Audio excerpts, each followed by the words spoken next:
Kidnapped, walking the scene, reviewing old flicks from the 90s. So keen, the VHS Club, they're the talk of the town. Breaking it down, spreading nostalgia all around.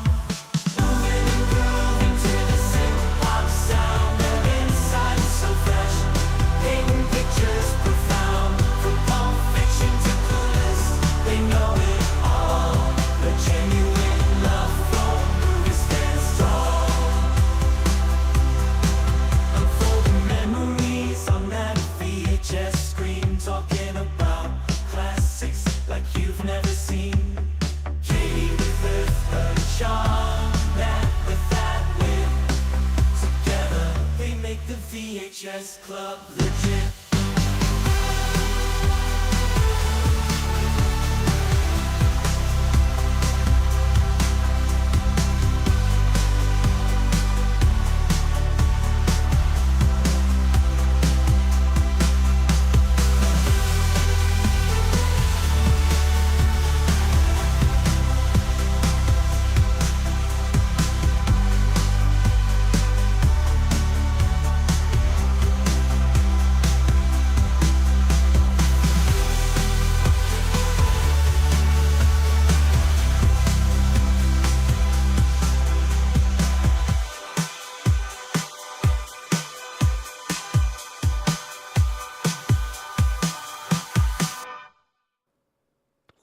Welcome back to the VHS Club. It's Thursday night and we're talking Mighty Ducks. I'm so excited you are here with me, and I'm so excited that you chose Mighty Ducks. And I somehow talked you into doing not one, not two, but all three, even though I'm sure you only wanted to do Mighty Ducks 3. So thank you for being a good sport with me this week. Oh no, anytime. One of the greatest movie trilogies of all time as well. Oh yeah, I was definitely doing this.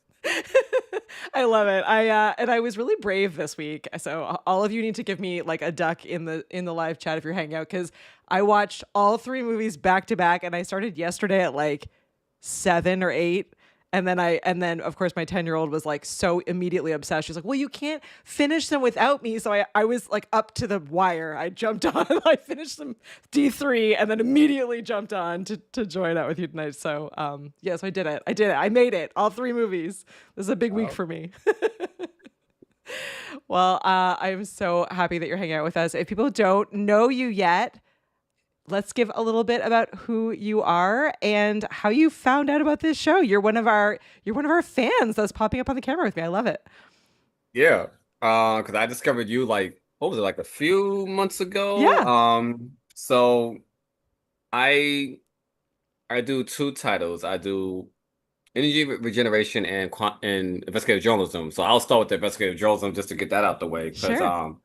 I usually do that like a lot. So investigative journalism, I study UFOs, quantum metaphysics, political science. So that's like tied to like the current events and everything. So Sure.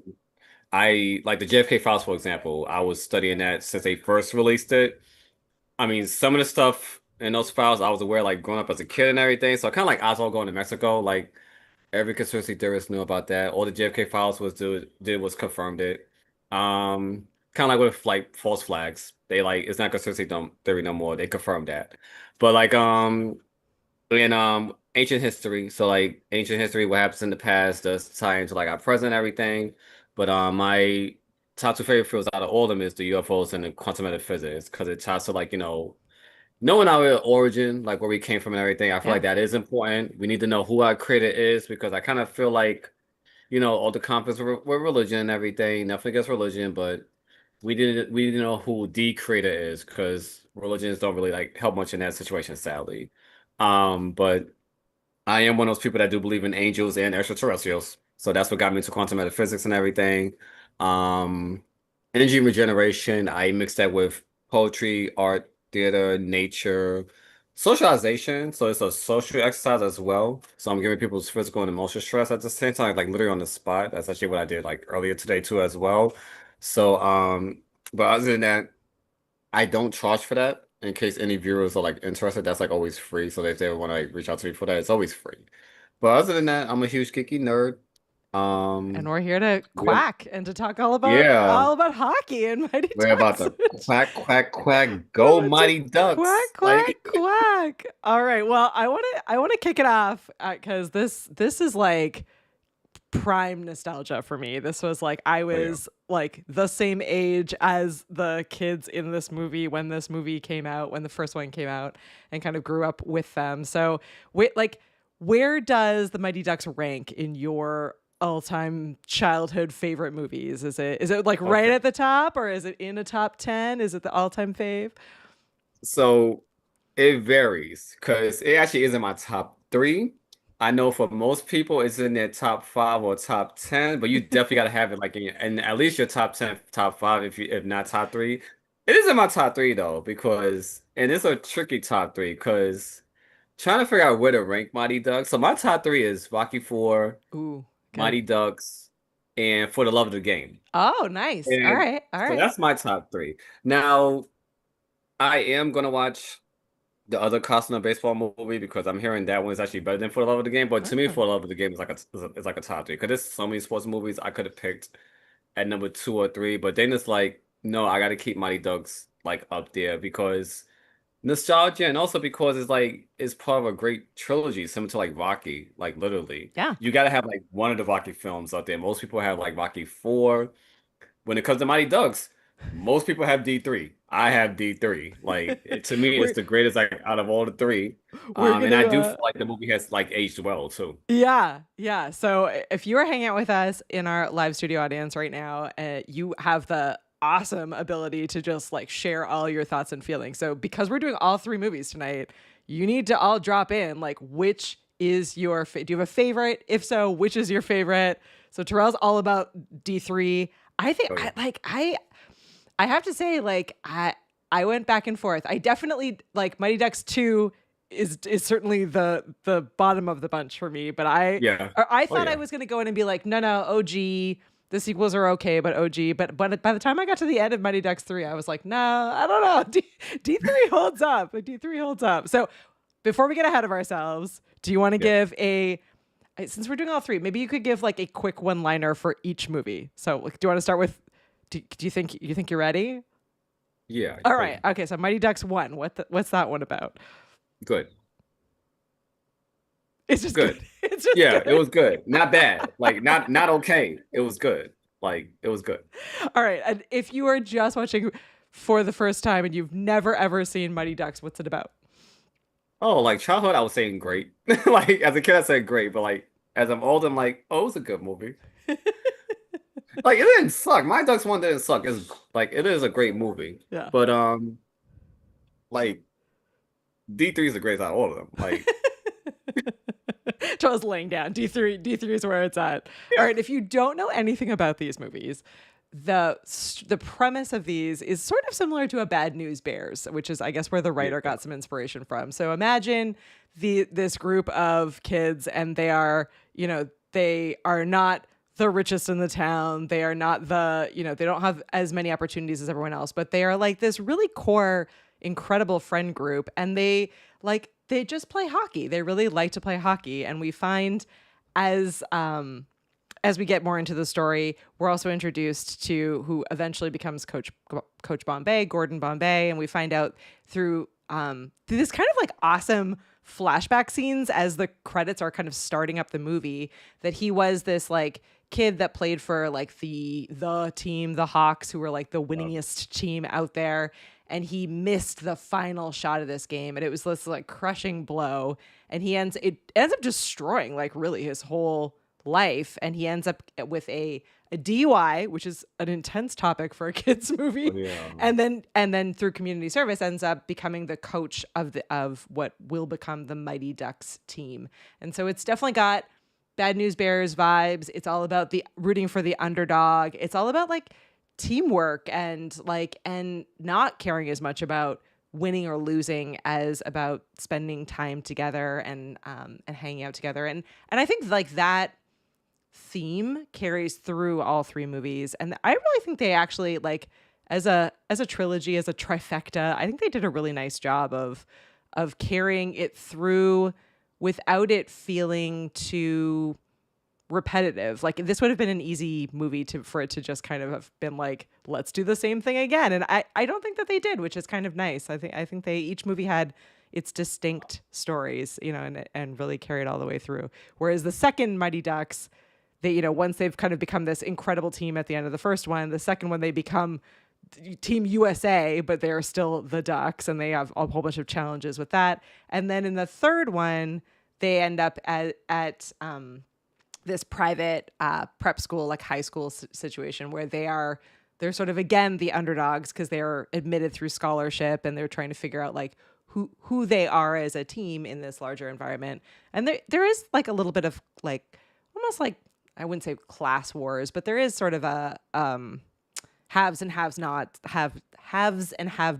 kind of vibe throughout all three movies as well, which I think is an interesting space to play in, because I do think that many of us go through that as we grow up, like dealing with kids from all different walks of life. So yeah, I'm with you. I think at the end of, I think you may have swayed me in rewatching this one. I think at the end of getting to D3, I was like, all right, D3 is my vibe. Josh says D2. Josh is in for the second one. Josh, you'll have to let us know what about Mighty Ducks 2 is your favorite. And DJ Knight is saying that what about the Mighty Ducks cartoon? Yeah, there was a cartoon which I did not rewatch for this running, but I definitely saw it. Yeah. Yep. And there was a newer series as well, which apparently is actually now no longer even available on Disney Plus, which is a super bummer. Yeah. I would love to have seen everything. Josh is saying he likes that they didn't just repeat everything in the sequels. It made for an awesome viewing experience. Yeah, I agree. I think even though I said that D2 is like on the bottom for me, it's still a solid movie. I think like it really does a nice job of kind of going all the way through everything. All right, go for it. It was a developmental movie when you think about it, because Yeah. the characters are like developing in Yeah. each movie. Yep. Despite how we both felt about D2, each movie like developed, because even in D2, for example, we'll probably bring it up again, but like Charlie went through like Yeah. a turning point in D2. Yep. Regards like Banks' injury and everything. Like we'll touch on that later, but it was a developmental thing. Like D1 was like, they're kids. Yep. D2, I guess they're like teenagers, in D3, they're like adults in college. Like Yeah. it was a developmental movie. And it's hard to do trilogies. I mean, even look at one of the greatest movies like Rocky. Rocky 3 sucked. Like so it's not easy, and it made a comeback in Rocky 4, which is considered, including me, the greatest Rocky movie of all time. Like it's not easy doing trilogies. No. It is not. No, and you have to hold the momentum, right? All the way through. And again, I think it's even harder with kids movies, right? Because the actors are also aging. You have to deal with, so like Yeah. they had to do it in a way that the movies were produced and released close enough to each other that the kids weren't like, so, have aged out, or like it's so drastically different in age. So I think they did a really nice job. I will say, before we jump too into the details, the one detail I promised my daughter I would tell everyone, she had two strong feelings about watching this trilogy. She's 10. The first was that she was really cheesed off that in the second movie they didn't just let Kat, the girl that Julie, they call her the Cat, the girl goalie, play. She was like, why is Goldberg still playing? Get him out of there. He promised that she could have this moment, and she was not at all impressed that it was like, No. even though she got Julie got her moment kind of at the very, very end, but Scarlett was like, but it's this like is nonsense. it was just one play. I had to rewatch that last night on YouTube. I'm like, wait a minute, like yeah. What was with that? you're pulling Goldberg, Yeah. and suppose she had like, oh man, you're talking about like putting pressure on somebody, like, but Yeah. I mean, she got her redemption in D3. She did. Which did make Like it much, much better. She is like, yeah, again, like D3 really, you're right. I think it did carry it all the way through. So yeah, that really cheesed her off. And then the second thing, which I totally agree with her on this one, she was like, where are the refs? Like throughout all three movies, these like kids and then teens, like they're getting like badly injured.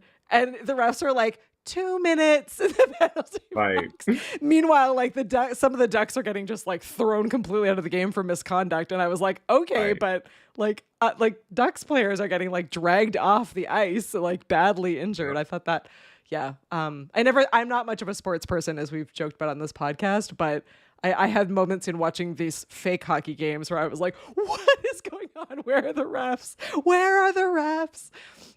Yeah, so that It's definitely is my but were my two it's so points. crazy though because I think it was 2002 because they were still considered the Mighty Ducks in the NHL at that time Yeah, and real life situation. So if our viewers don't know this, the Mighty Ducks lost in the Stanley Cup to the New Jersey Devils back in 2002. yeah. Me being a Rangers fan, it pained me so much too because I actually was the movies Mighty Ducks. Like, oh my God, the Mighty Ducks won the Stanley Cup, and they lost. But then they won later. They won like what, a few years later as the Anaheim Ducks. It doesn't feel as great, but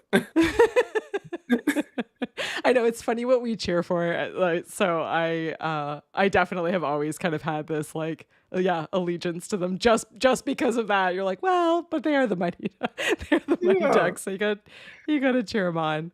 All right. Well, I really want to know. Do you remember your first time watching this movie or watching? I guess D3 is your favorite. So do you remember the Yeah. first time watching it? I don't remember like the exact first time, but I know it was definitely the 90s, the year it came out. And it was like one of those because it was a question you had mentioned. It was like one of those loop movies, like reruns and everything, because the 90s was popping. You could Oh watch yeah. movie one if you didn't have cable, they was on the TV Oh channels. yeah. Like here in New York, like Pix, Fox on the weekends, like forget it. Like Yeah. Rocky movies, Mighty Ducks movies, like anything from the 80s and 90s. So it was like one of those loop movies, like you could like constantly watch. So the first time I watched it was like my childhood.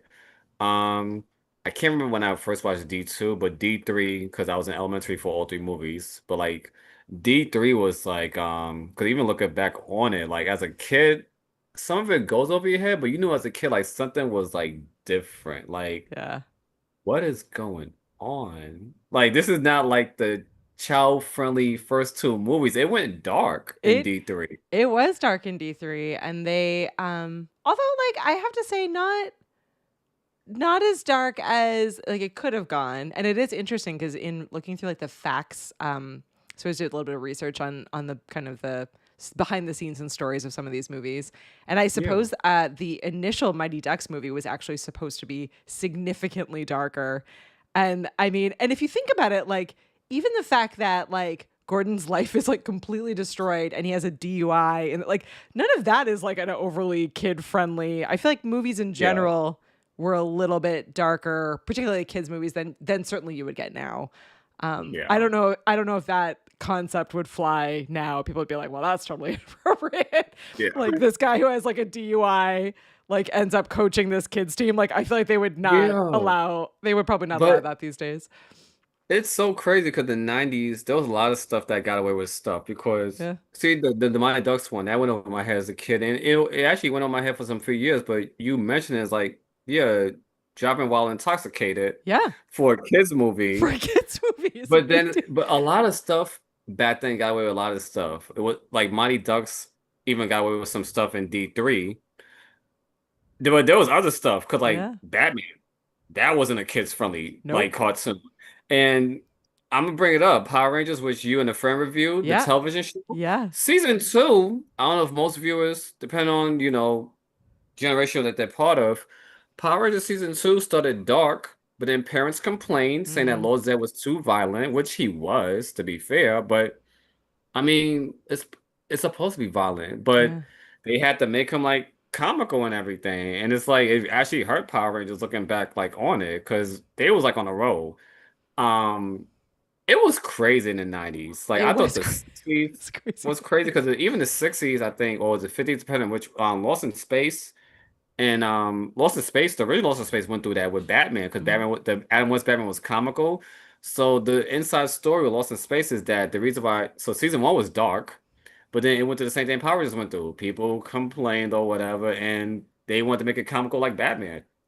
That doesn't always work. Like, I mean, the same thing happened with Captain America. Like, it went from Dog Tone Winter Soldier to kitty comical Civil War. It's like that actually to me that hurt the movie. Like, Yeah. it doesn't always work. Like It doesn't always work. I think, like, as you said in this series, I actually think it does work because the first one has certainly the DUI, I think is darker than what we would Yeah, get these days. But in general, I think like Gordon's like redemption arc through these three it movies is. Yeah. is really great. And I have to say I don't think I would have realized this when I first started doing this show and we first started diving into rewatching these movies. My expectation was that when we started rewatching them, a lot of these movies were going to feel like really dated and like not at all appropriate anymore. Like I thought it would feel a bit more jarring than it Yeah. does. I have to say that like most of the movies that we've watched recently and I don't know, a huge percentage of the ones from the 90s are actually like really ahead of their time and a lot like the fact that Gordon, who is an adult with all these kids, and he's had like Yeah. not a great life. Like, you know, his father died. He had this like really horrific experience like as a kid that was really scarring. There was no therapy back in the day. So he was Yeah. just like, and then he loses his job, like, and his sense of identity. He doesn't really know who he is. But he really, like in all three movies, he really does like, he owns his shit. Like he apologizes to the kids a number of times. Like he sees he sees himself in all of these other like coaches and in all these other characters that are kind of in and around him, and he's big enough to like point out when he's wrong and apologize. And like I really think like I don't know how like I don't know if that actually would exist in a movie today. Like I feel like they probably wouldn't go to the dark place in order to like have that redemption arc. And I actually think it's important for kids to see. Like I felt really good showing my 10-year-old that like no, like, you know, like these adults are all going through something, and you can see, because you see their backstory, where they came from and why they're going through these kinds of things.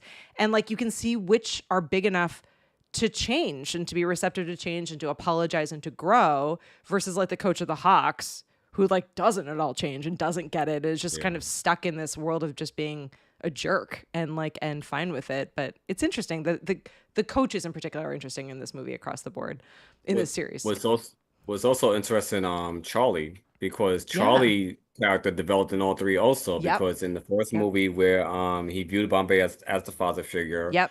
and in D2 he literally gave up his spot to allow Banks to be on Yep. the roster. Like that, now as a kid that went over your head, but then like looking back on it, it's like that was like the big moment of D2. Yeah. Regardless of how you feel about it, that was actually like a huge moment, to the point where the Iceland captain literally said thinking Charlie asked the captain, even though he wasn't even on the team. Yep. Like, and then D3, with Coach O'Reilly, who we all growing up thought was the villain, but looking Yep. back on it, he was not the He villain. was We're gonna not the get into villain. Yeah. that later. Yeah, we're gonna get to that later. Yeah.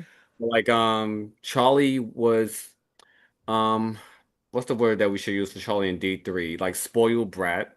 And like because of him not agreeing with Coach O'Reilly, Bombay Yep. taking the big job, which that's like a real life thing. Like, if you have a big business opportunity, you gotta take it. Yeah. As kids, like you're like, no, don't take it. Like Charlie's like, don't take it. It's like, don't go. Like, Charlie, we get it, but it's like that's a business opportunity in real life. You Well, gotta take the moment. yeah. And I think too, like, what's cool about the third movie and probably why it actually does resonate the most with me is exactly that, is that it's this, you've like, you're almost seeing the Mighty Ducks through Charlie's eyes throughout all three movies. And by the time you get to the third one, particularly if you watch them like me, literally back to back, you're like, Yep. you're in it in the third one.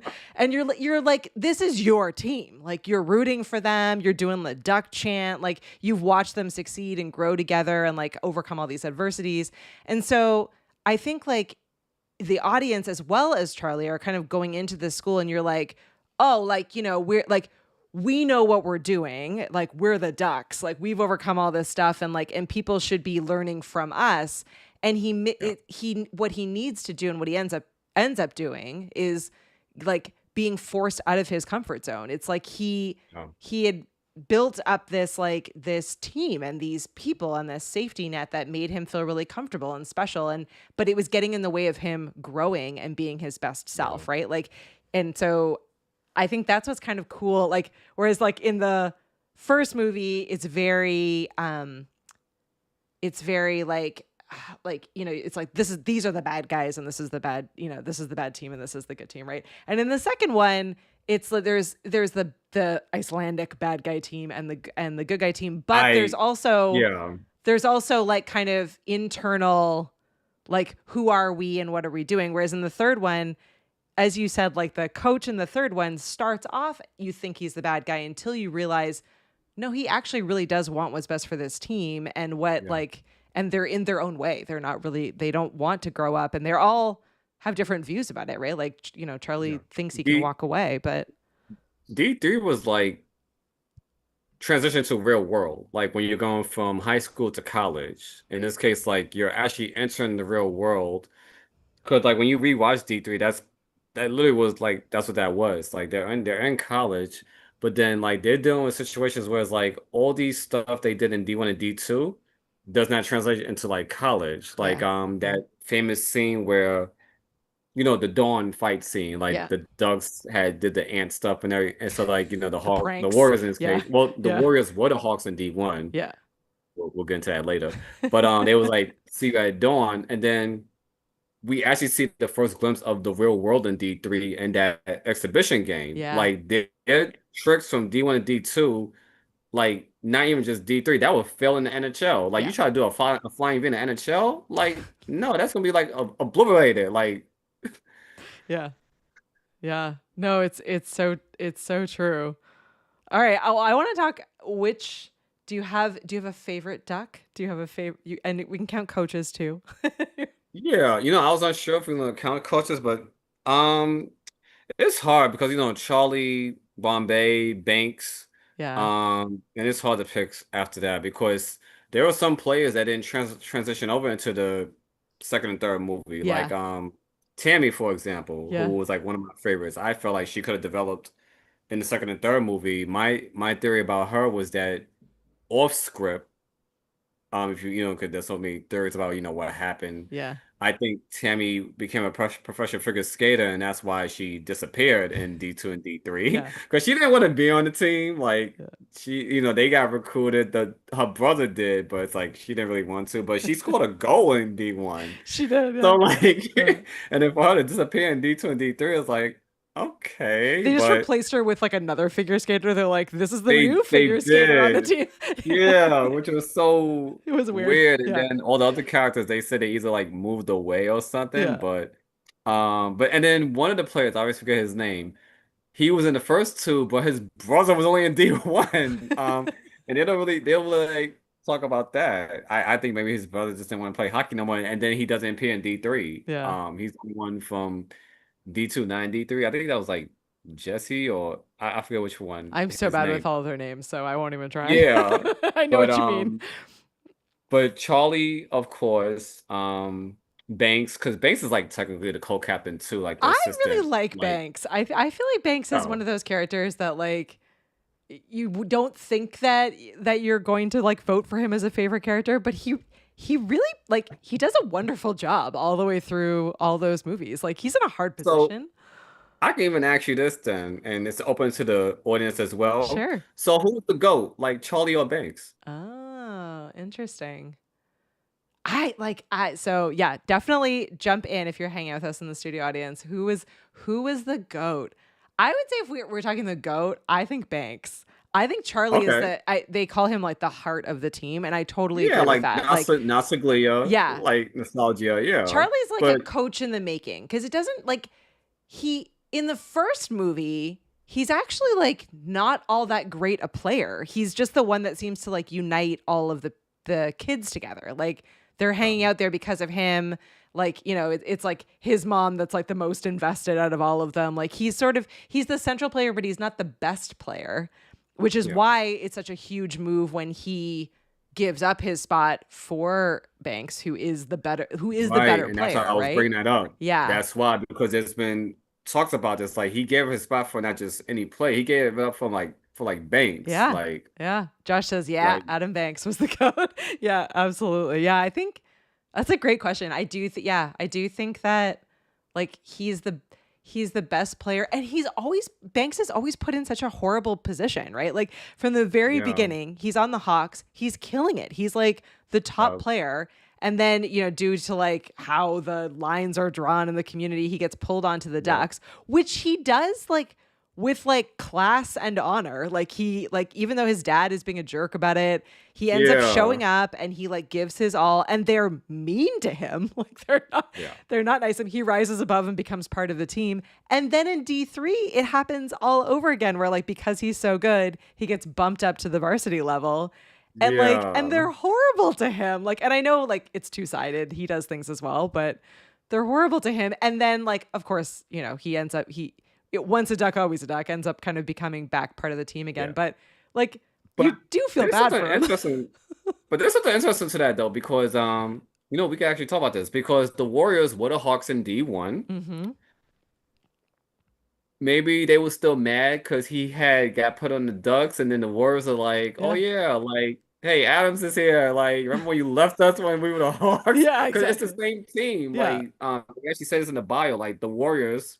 I don't know if anybody knows is watching. The Warriors were the Hawks in D1. Yeah. It's the same characters. Yeah. Like not, Uh, it's the same characters. So there's history and yeah. everything, but to see them, it's weird though because like how did though they don't explain it really in the movie how the Warriors got like advanced like that because the Ducks were wiping up competition and everything, and all of a sudden the Warriors who got their butts smacked in D1 all of a sudden are like smacking the good Ducks like in an exhibition game like Yeah. off those same tricks. Like it was kind of like the Warriors are like, oh yeah, we remember this like Flying V. Like they knocked them out with the Flying V in D1. Yeah. Now the Warriors are like, oh yeah, we're not gonna let this happen again. Like, see the duck tricks, like Riley said, they're not gonna like work anymore. This is elementary, this is not high school. Well, there's Like a this is real world. yeah, and there's a level of like surprise to some of those. Like the flying V, like those kinds of things are somewhat gimmicky. They're only going to catch people off guard if they don't know Yeah. what it is. But if they know what it is, and as the Ducks become more popular, like they were the year prior, Team USA, so like Yeah. everyone who's into hockey has now seen them play together. So it definitely would be harder to kind of pull some of those tricks by them. It's like in football, you keep Wildcat. Well, it works in college, but Yeah. like pro leagues is like my Jets because on the works fine, he was guilty of that, like running Wildcats, and it's like, oh, everybody caught up eventually. Like, Yeah.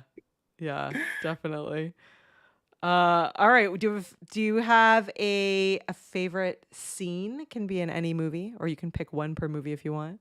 oh yeah, I'm gonna pick one from a movie. So D1, the scene between Bombay and Hans when Oh yeah, Bombay is Hans walking in the is snow to go see Hans late at night. yeah. That's like my favorite scene in D1 because that was like the turning point Yep. of Bombay transitioning his character from redeeming himself, Yep. getting advice from Hans, and Hans' advice literally transforming Bombay into that transition and transforming the team itself from being a no caring team to like actually turn them into like a competition. Yeah. Yeah. Just because of that one scene, that one conversation he had with Hans, like it was literally that one conversation Yep. that literally was like the turning point, that transition of the movie. I think without that conversation, is like now gone. Bombay would have been stuck. Yeah. No, he would have been. Absolutely. Absolutely. Hans is such a great character, and he's like all the way through all of them. Yeah, Same actor for 1 and 3, different actor for yeah, different 2, actor which for was two, but I weird. think two that wasn't Hans. That was a different character. It was Hans's cousin or something. I Oh, think you're because right. You're right. yeah. Yeah, I did struggle. I They was like, is I think it was funny 'cause they called them Jans. Like that? I don't know if I fully caught that. I was just like, I don't care for this guy. He's not Hans. and then Charlie's mom was missing in Yeah. D2. Yeah. Yeah, Yeah. she got married to someone else. They were just like my 10-year-old who like loves a love story. She was like, "Where's Charlie's mom? Why is she married Right. to?" There was Yeah. some I don't know if it's true. I was reading some articles about it. So apparently Charlie's mom and Emily SFS was actually married in real life or Oh, something. I don't know if really? it's really true. And Crazy. they had I guess they got divorced Yeah, or falling something. out. Yeah. And so she had to take a break. So that's why it was like explaining the movie like, oh, he's mad at his mom for marrying somebody. Like, and then she came back in D3, of She was in course. D3, Like, yeah. Yeah, yeah, D3 really kind of reset a lot of the like D2 again, like solid movie, but I did like D2 that was like a D3, vacation, which it literally yeah, was, like a D3 kind vacation of on the like Olympics. reset everything, which I think was really nice. Yeah, it was nice to see. And yeah, and Hans's character, I do like he is sort of the like fairy godmother, wise mentor, like kind of Yeah, character where he's there. like a He's there for like for Gordon, but he's there for Charlie as well. And he like sees yeah, everything, but he holds them to a higher standard, which I think is great. Like, and I yeah. love, I mean, like as much as I shouldn't say I love his character arc because he does pass away in the third movie. Yeah, Um, I still hated that as a kid which because I deaths as a hate, but kid is it's like, so yeah, like necessary for the storyline because it's like I don't think Charlie would have completely like I think it was so important for Charlie to like have that final moment from him and then like yeah. and then have to reset and I really did like I know Josh was saying differently so Josh and I can disagree on this one. Hans was great, yeah, he was, but I did like I actually like that Gordon wasn't in the third movie as much. I like that he like was there to set up and kind of pass the team off into this experience. And I liked that he came back like after Hans was gone. Like I think it was really important that he was Yeah. at that funeral. I think it was so important that like he was there again to sort of pick Charlie back up after that moment, but still be like, you still need to do this by yourself. Like I have Yeah. things that I have to go back to and get like you need to rise to the occasion and kind of be there to carry him through, which I just think was really like nice. And then again, he comes back in at the very end, but he just has these kind of like few moments that I think he shot in like less than a week. Like he's barely in the movie, but it was for me enough that it still connected it and it felt like real life, like you said, like he wouldn't be there the entire time. Like it doesn't as much as we all want him to be, he wouldn't be there the whole time. I I need to take a 1 minute time out real quick. Sure, sure. Yeah. This won't take long, everybody. You're totally fine. I love Josh says that. So Josh says he's like Alfred in the Batman movies. Yeah, he absolutely is. So I would say my favorite moment in Mighty Ducks 1, and I hope it's in 1. People can correct me if I'm wrong, because again, I watched them all back to back. But in the first movie, where the whole team gets put into detention and they are writing on the board, I will not quack at the principal. There's something about the quacking in this movie that I just, in all of the movies, but certainly in the first one, that I just really love. Like even in this moment of being so cheesed off at Bombay and at, at everything, and even in some ways at each other, that they're still kind of united under this team dynamic. And they have I don't know, like we have a tater tot, they have a quack. I think the quack is kind of fantastic. Let me know in the chat if you have a favorite moment in Mighty Ducks 1, 2, or 3, or a favorite moment in all of them. I'm trying to think. I think that's probably my favorite moment in the first movie. In the second movie, I don't know if I have a favorite moment in the second movie. I feel like that one was like a really great transitional movie for me, like where it Oh, this connected the is, the two. life, which I don't know if our viewers know I'm an uncle. So for your nephew, so I apologize for that. But Hans to me is like an honorary captain, kind of Yeah, like they do in sports. They have like an honorary. He's like an honorary captain. yeah. Um, which, but like, yeah, that Hans is deaf because like children back then is like deaf was like such. I mean, it still is a touchy subject even like today. But like for '90s kids like us and stuff, like especially me, like it wasn't like an easy topic because like Yeah. I think the first time when it came to like the deaf topic for me was Sesame Street, Mm. Full House, Rocky Four, and D3 because I was like one of those kids that was traumatized by Apollo's death. Like I remember when I first saw it, I couldn't watch the movie for a while. I think I didn't Mm. watch it again until maybe like my teen years. I watched it like a few times, but after all, I was like I couldn't handle it. Yeah. And like Han's death, like I would try to like skip over Yeah. that scene because it was too like sad and everything. And it goes back to Charlie. Charlie being a spoiled brat. He was there when Hans was like having that mini heart attack. If Yeah. if Charlie had not been in his feelings or whatever, he could have took Hans to the hospital.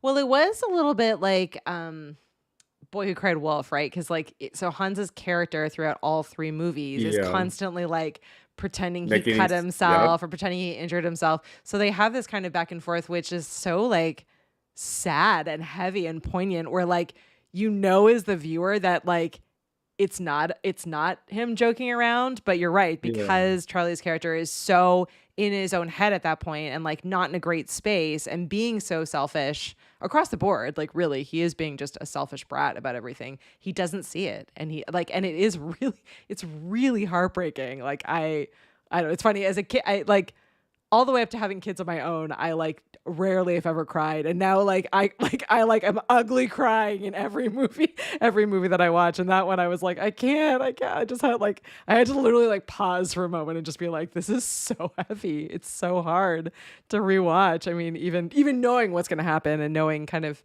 again like how important a moment that is in this trilogy where not that I like I normally really hate when characters get killed off, but I really think yeah, like this character like it's just like the in the same way that I'm glad that Gordon wasn't in the third movie like as much as he was. I really do think that Hans's characters needed to die. I'm sorry, I hate saying that. I think yeah, he needed to die in order for like for Charlie to go through that experience and like and really realize like how like for the information to really hit him and for him to realize like how important this is, not winning and losing, which is like the again the kind of the theme of all of these movies, but like but being there for the team and being the heart of the team and like and caring more about like working together and learning and growing than about like the score and about kind of the more I don't know the numbers on on the scoreboard, right? So yeah, I love Josh is saying his favorite scene in the second movie is in the beginning when Charlie and Gordon rounded up the team and was like, the team is back. Yeah, that's a good one. I like that. yeah. Um, My go for it. my favorite scene in D2 and D3. D2, it gets tough because it's two. It's when Charlie gave up his, spot for Banks, Hmm. and then them recruiting Keenan's character Oh, off you're the right. That was a streets. great moment. Yeah. Oh, right. We That haven't even talked about Keenan. Yeah, I because that was love big his actually. character. Yeah. The fact that they recruited off the streets, because Yeah. that's a rare in sports in general, Yeah. like that term recruit off the streets. Because some people, not just hockey, there are some people that actually do get recruited off the streets. Yeah. Like they're not talking about college, like actually, and Keenan's character is literally off the streets, Yeah. like literally. I love his character because I think what's great now you're reminding me like what's really awesome actually about D2 is that so the Ducks end up kind of because they are now Team USA and they're like in this like media tour and they're being sort of like spoiled and treated really differently than how they Yep. had been, right? Because they were like the Mighty Ducks underdogs, like I roll, these guys aren't capable of anything. And now they're like on the public stage, they're famous, they're like, so I love that Keenan's character like calls them out and reminds them that like Yep. they are actually not as good as they think they are. They have more to learn. And I love that particular movie connects it back to like I love that scene where they go and play in the streets. Like because I do think it's Yeah. so important. Like it takes it kind of full circle back to how they started off and reminds them like love of the game and like and that they're not the best. That there's lots of people out there that are Yep. as capable as they are, which I think is great. Yeah, thank you for reminding Also me of that. interesting.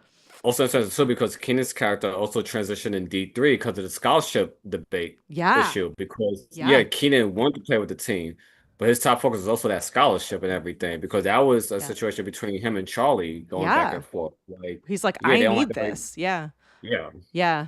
Yeah, absolutely. And Jack's bogus journey is reminding me, yeah, another I ugly cried at this as well. Every time you yeah. touch the ice, remember that it was Hans who taught us to fly.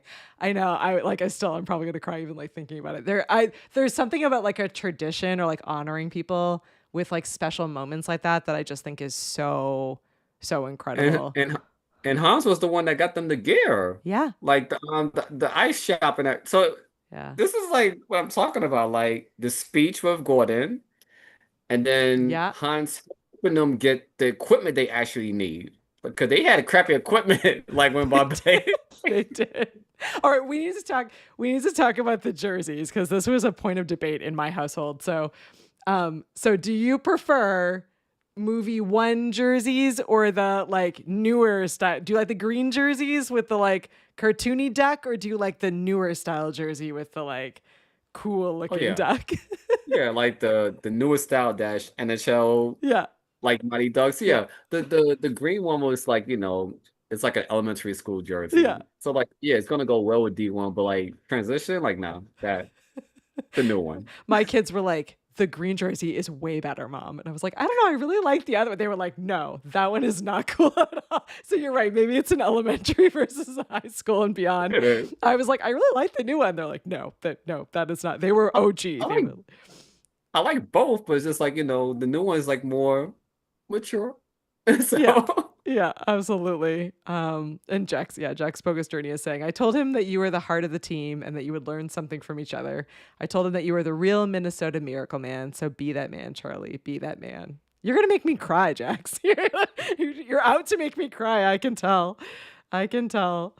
All right, well, let's talk. We talked a little bit about this, but let's talk about like the life lessons of Mighty Ducks. So, like, I think yeah. certainly like resilience, teamwork, I don't know, growth. Were there any like life lessons that like you really like hung on to from watching these even originally and again as an adult? Um so if you remember something happened in both D1 and D3. So in D1, the team had that time when they thought Bombay because that fight between him and the Hawks coach, they thought that Bombay didn't like the Ducks, but it was two adults fighting, so them as Yeah. kids didn't process it well. Yeah, it's sarcasm. So Yeah, yeah. this is interesting. In D1, Charlie and Fulton are the only two to come out on the ice, and the Ducks have to forfeit. Yep. D3, Charlie and They're the two that Fulton piece out. left the Yeah. Ducks. Oh my gosh, I Like, didn't notice that. Yeah. Yeah, that's a really good point. I know, and it's so I like that moment was so funny because it's so clearly sarcasm, and they hear the whole yeah. conversation. But you're right, like as a kid, like that would be so upsetting to like hear that moment, especially from kids that like feel like they've been let down by adults and feel Yeah. like so. And I get that. Fulton, Yeah, Fulton in D1, which is similar to Keenan's character, yeah, Fulton was recruited off the streets. yep, He's taking that personal, like his freedom. He feel like is now being like stripped. It's like, why am I playing for you? yep, Like I was recruited off the streets by Bombay, like off the streets, like yep, literally. yep, Like, but it yeah, shows you like the difference between Fulton and Keenan. Keenan wanted that scholarship. yep. Well, even Fulton, I will say, so even Fulton, you're absolutely right. And even in the third movie, after he and Charlie kind of have their like, they Fun. throw their fit and they go and have their like Yeah. fun day at the Mall of America, and then they realize it's like not all that fun. Charlie is still like throwing a fit, and Fulton's like, Yep. I actually don't know if I want to play hockey for forever, but I want an Right. education. Like, so I'm going to go back and like take advantage of this. Like he definitely realizes sooner. And I think part of that is that, yeah, he's like, it's a bigger deal for him. Like it's a big deal for Yeah. him to lose that opportunity, where I think Charlie's in this headspace of like, I'll figure it out later. I can get in this other, like Charlie's very similar to Gordon all the way through, right? Like their arcs are similar on that front. So I think it's interesting. Because Fulton definitely is kind of like, nah, I'm yeah. good. Like I'll peace out for a little bit, but I do Because want that it education. because it was like with Tammy. Like Yeah. she got replaced, Yeah. of course, but if you go like off script, if you want to be theoretical about it, I still think Tammy, the theory which I had was that she went on to have a figure skating career. Yeah. Because she didn't want to be on the team, even though she did score a goal on the team, she did. But she's looking at her figure skating career because Yeah. she was a figure skater in D1. Yep. So if that could have had happened, like I don't want to do hockey, I want to be a figure skater. She apparently, Like, so supposedly, fun fact of this trilogy, I guess all of the kids, all of them lied about their ability to skate. So Yeah. so they got out there, and she was apparently one of the worst, where they were just like, you can't skate, and she was like, no. But they had already, so they like, I think a lot of them, they had to like not show as much skating or like figure out ways around it. So like they're, for Yeah. Goldberg's character, like it was easier because it was kind of like, wah ha ha, like the goalie doesn't know how to skate, and that's fine. And then in D3 they have like this hilarious roller skating moment. But there are like a number of characters throughout the trilogy where like it's like, well, he knows how to skate but he can't stop, and it's like all these moments of probably these poor filmmakers being like, what do we do? We're doing a hockey movie and like none of these kids know how to skate. And then I read this, I think my favorite fact about this entire trilogy is from the first movie. So these were filmed in Minnesota, which if you've ever been to Minnesota, it's freaking cold. Like it is not an exaggeration. It is like aggressively cold there. And I guess the first movie while they were filming, the outside like date scene between Gordon and Charlie's mom, when they kiss, it was so cold that their lips stuck together, and the team I believe had it. to get warm water to pour over their faces, which is so like a Christmas story that is, it's just incredible. I like, It's funny because like when you think of like funny kiss scenes, because I heard a similar story, which it reminded me of Toby and Kristen Dunst's kiss. Toby, true story, almost choked on the rainwater, like it's such an going awkward upside scene. down, like It's like he almost romantic, but so awkward at the same time. yeah, almost suffocated. So Oh, imagine going Christmas Carol, like instead of your tongue stuck to a pole. yeah, stuck to. That would be super awkward, especially if it was already an awkward kiss and then, worse on top. Hmm. Do you have a favorite quote? I never remember the quotes, so people in the chat will have to let me know. Other than the quack chant, which is still living in my head forever. But Goes back to the same scene. I always feel like the exact words, but the speech that Hans gave yeah, Bombay in the shop, yeah, like I like a lot of those quotes. Like he's basically telling like Bombay not to drown. yep, yeah, yeah. I would say literally everything Han says is is high up there. Any of those, like, yeah, all of the kind of inspirational moments here and there. Jack said a bunch of them earlier that we read out, but yeah, there's some great ones in here. Yeah. All right, bigger. So rapid fire questions as we near the end here. So we already talked about favorite duck and favorite moment. Cooler jersey, Team USA, or the classic Green Ducks jersey? Oh, classic green. Yeah, I'm not, yeah. I'm not a huge fan of the Olympics, so I'm definitely going there anyway. But I grew up in Canada, so I'm super biased about that. I'm always like, no, not yeah. the. I mean, I still believe it's nothing against Iceland, but it's like to pick Iceland as a villain, like, and then the real life situation they're going through, like right now, like Yeah, being. But I still think they should have did, Russia like post Cold War, U.S. Russia once again. But I guess because they didn't want to cause conflicts or yeah, whatever, because the Cold War, ended in 1990. But when D2 came out, Clinton was president. I think Clinton was president for D1 also though. you're right though that they didn't want to like. They felt like Russia was always the bad guy, which is totally fair and true. Yeah. So they wanted to Soviet pick a Union. different bad guy, and they knew nothing about Iceland. And what I love is that the only Icelandic like actor, like the actual person from Iceland, was the woman on the team that Coach Bombay like has a moment of flirtation with. And I Yeah. guess she helped them like get like accents in line and like gave them like pro tips and advice. Yeah. But I like them. Yeah, I don't know. I liked the Icelandic team as the bad guys. I thought that they were like the perfect level of kind of like perfect and flawless and a little bit mean. But I did like at the end, like unlike the Hawks, like when the Hawks lose at the end of the first movie, they like double down. They're just like there is no like kindness. They lost and they are still angry about it. Whereas I feel like in the second movie, when the Icelandic team loses, like they come around and even the coach comes over and says good game. Yeah. Like the sportsmanship is at least there at the end, which is kind of nice. Like the captain calling Charlie captain. Charlie Yep. didn't even play. Like Yeah. a captain who actually gave this spot to do what's best for the team, which is bringing in Banks, which has us all thinking like who's to go? Because I still think it's Banks too. Like Charlie, like yeah, we like Charlie, but the better player, like player wise, Yep. like Banks. Thanks. Yeah. And we Absolutely. didn't get to talk about Goldberg. We should talk about I feel Goldberg. like Go Goldberg for is it. very He underrated. is Goldberg underrated. and Cat the cat, Oh the other yeah, goalie. she's so good. She should have played Yeah, more in because two. That was my feedback on her. that was unfair. She didn't get her full time in She didn't get D2, her but full she got her time. redemption in She D3. did. She did.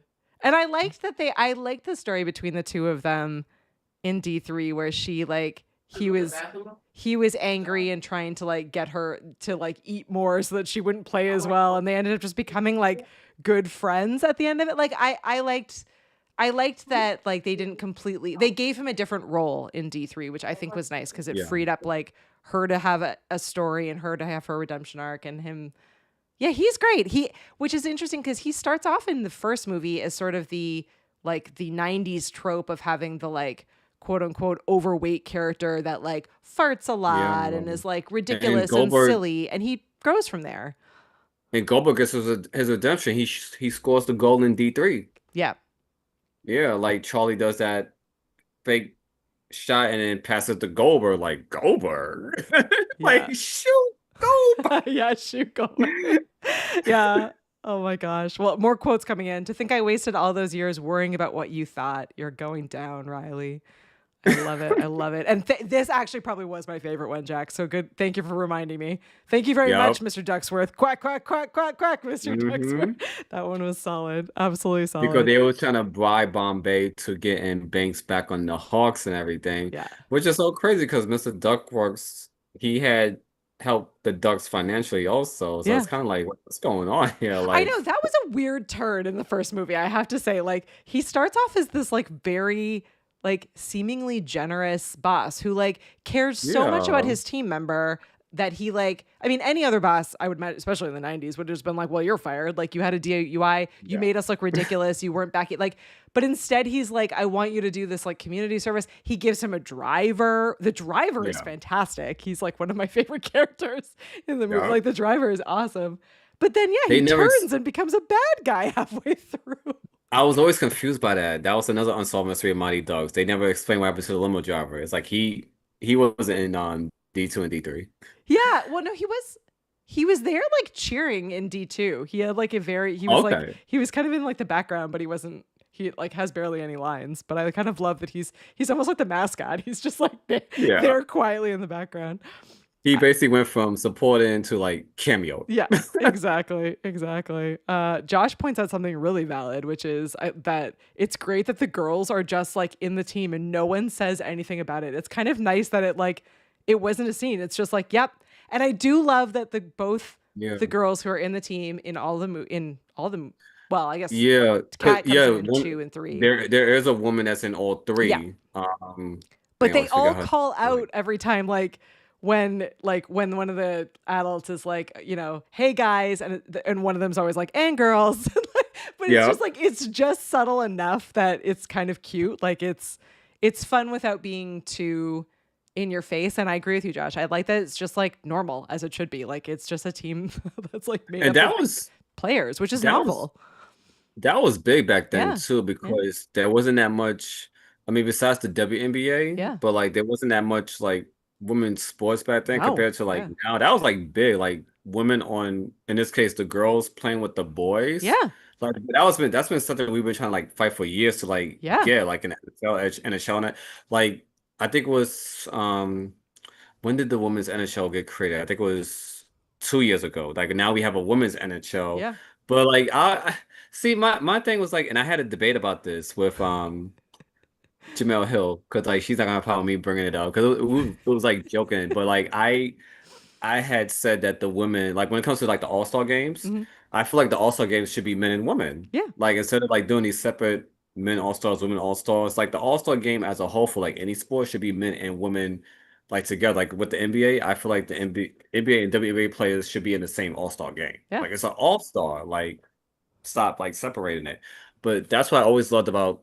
That's why I have like the Mighty Ducks as like top three because it's Yeah. like it's a movie that was like, you know what? Forget the narrative. We're gonna put boys and girls together. If you Yeah. don't like it, kick rocks.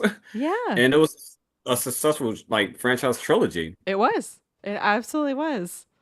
All right. Well, we are almost at the end of our time, but I know before we jump into our final potato review. So everyone, drop your ratings in. If you've seen these movies, drop in what you would rate them. And if you haven't seen it, are you now convinced? Drop your rating in. But while you're doing that, I want to talk about the D4 theory because you wanted to talk Oh about the yeah. D4 theory. So hit us with it. Hit us with the theory because Okay. I did not catch this. So Yeah, so in the comment section they could comment too, because so in D4, um Bombay's mad. Like we didn't realize it, but when you actually watch it, he's actually mad. So he's like, he's like mad. And he's walking, but he's slowly walking. He's not rushing out. He makes a right. So a lot of people have talked about this. That's the Warriors locker room. mm, He doesn't go out the door, and he's like, he's mad that he's not the coach. Like he's mad. Like he's happy, but he's mad. This guy went straight to the Warriors locker room. And if I was to put a theory on it, which a lot of people do agree in this theory as well, Bombay is coaching the Warriors. Like literally, that's basically what happened. The Warriors are following him because the Warriors are actually following Bombay. Like they see Bombay up ahead. They wanted to, they could have just been like, "Oh, that's that asshole." But like, no, they're yeah, actually following Bombay, like yeah. as if he's gonna say something to them in the locker room. And like Bombay turned to their locker room. He went straight to the Warriors locker Interesting. room. So my theory is like Bombay waited for them in the locker room. I'm your new head coach for next season. This Mm. would have been big, like It would have been Ducks big. against Bombay, like Yeah, that would have been big. that would have been big. It would have been big. And I'm still really, really sad. So let us know what you think of that theory.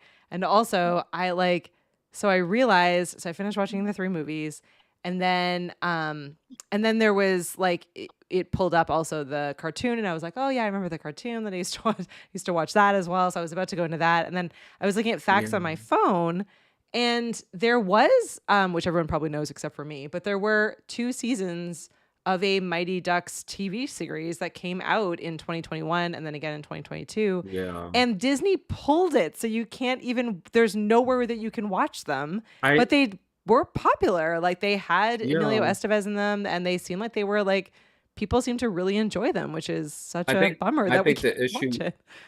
I think the issue was because Emilio had left. Like I don't think he ever said why though, but he Yeah. wasn't. He did two seasons, I don't then know. peaced out. So they never like said it was a contract thing or something. It's just that I'm not gonna go there because I don't know the situation, but like he wasn't returning. Yeah. Because you can't do my ducks You without can't do. Yeah. can't. No. But my thing was I didn't like the way they did that. Like Yeah. no, just do D4. Like have them I like know. And he all had a like script for D4. He was like he ready did, to but do just a and D4. Yeah. he said Disney rejected it, Yeah. which I wasn't surprised. Sad Disney face being Disney. Disney, but like.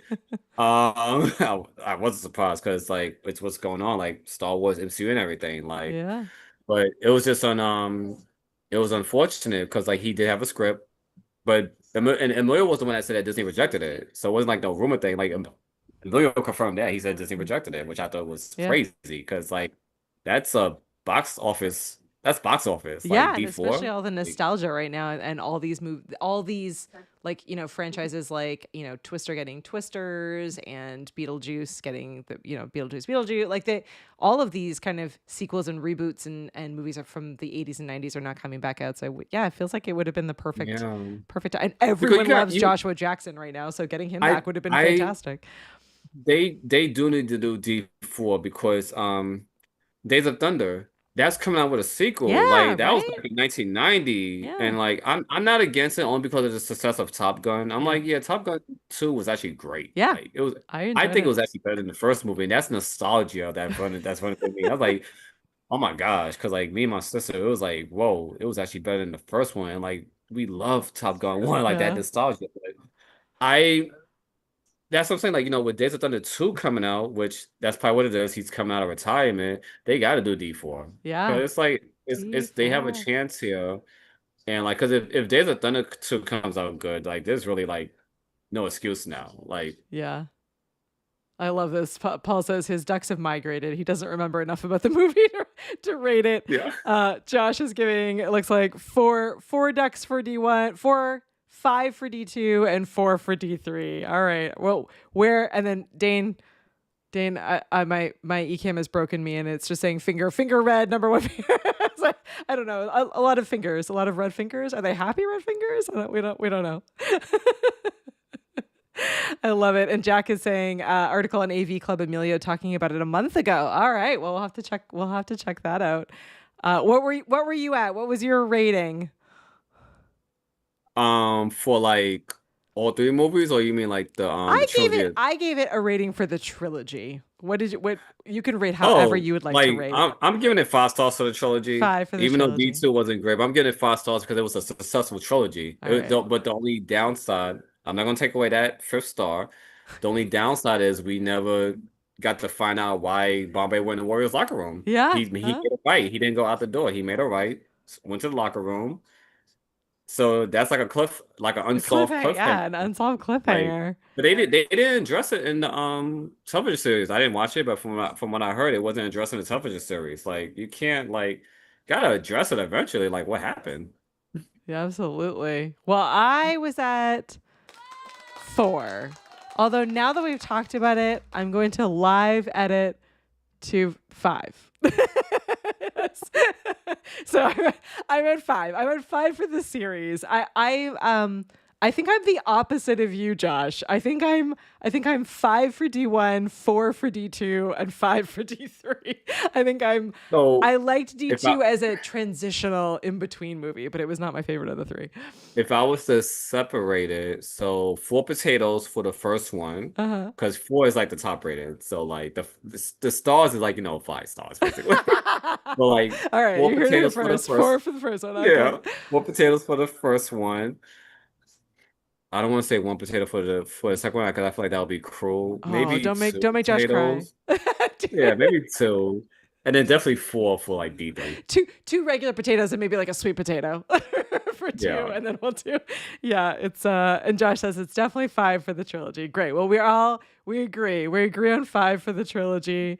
Oh my gosh. Well, this was so much fun. Thank you so much for hanging out with me and for choosing these movies. I apologize for the noise in the background and everything. Fine. It's a casual show. We're hanging out. Yeah. Well, everyone, I am sad to say that we are on a wee break. I will be gone next week, so I won't be able to do an episode next week, but I'll be back again the following week. And we're still definitely taking guests. So if there's a favorite movie you have, make sure that you connect with me either by Instagram. You can find us at the VHS Club Pod. And then if you swing to the VHSClubPod.com, you can either leave us a voicemail or send an email in that way. But yeah, we'd love to chat more movies. There are a few now that are like rising higher on my list. So I have a few that if you guess correctly, maybe you get on sooner. There's a few that I really want to do coming up here soon. But yeah, we're moving into summer movie mode. So hopefully we're all having a great summer so far. And yeah, looking forward to another stream. Thank you again for joining me. And thanks to everyone for hanging out in the live studio audience. If you are listening or watching later and you're like, what the heck is a live studio audience? We actually record the show on YouTube Live. So you can share your ratings and you can give us facts and correct us and hang out. So you're always welcome to do that. We record most Thursday nights, 9 p.m. Eastern on YouTube. Paul's dropping my link. So yeah, you can swing on over to the VHSClubPod.com. But yeah, no episode next week. Catch up on all the past episodes and then join us the following week. Thanks so much for hanging out, Terrell. I really appreciate it.